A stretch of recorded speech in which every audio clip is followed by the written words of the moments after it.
Over the past 45 years, I have visited many prisons throughout Britain.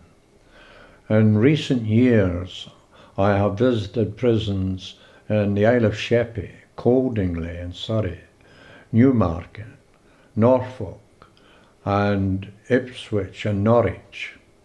And during these visits to these prisons, I could see that the prison governors and the staff had a reasonable relationship with the inmates in these prisons, although drugs were getting into them as well, as they do in all prisons, for one way or another. But the reason for overcrowding, in my opinion, is firstly people who are sent to prison now on suspicion of committing a crime and with no positive proof that they did commit the crime.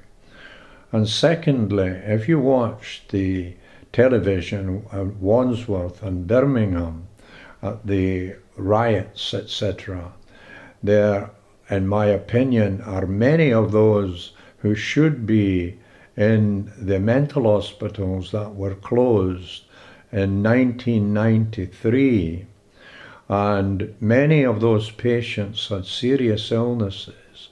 Many of them finished up homeless in the streets and perhaps not claiming benefits or not getting benefits for one reason or another, and no support from family or friends because of their situation. And what they turn to petty crime, stealing, begging, etc. And you find that many of these people are part of the reason for overcrowding in prisons. I once heard a judge say to a man that he had to remand him in custody for reports, but he should be in hospital. So I don't blame the judiciary for what happens. Judges have to listen to the evidence they are given and can only give sentences according to what they hear. But in my opinion, they often hear anything but the truth.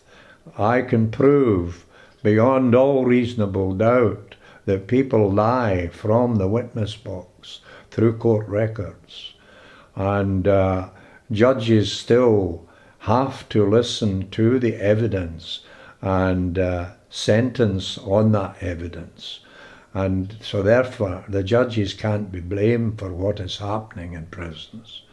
Many judges today see the problem with mental health cases. I know this because I have dealt with many, and they are lenient in many cases where they see that there is a problem other than drink and drugs.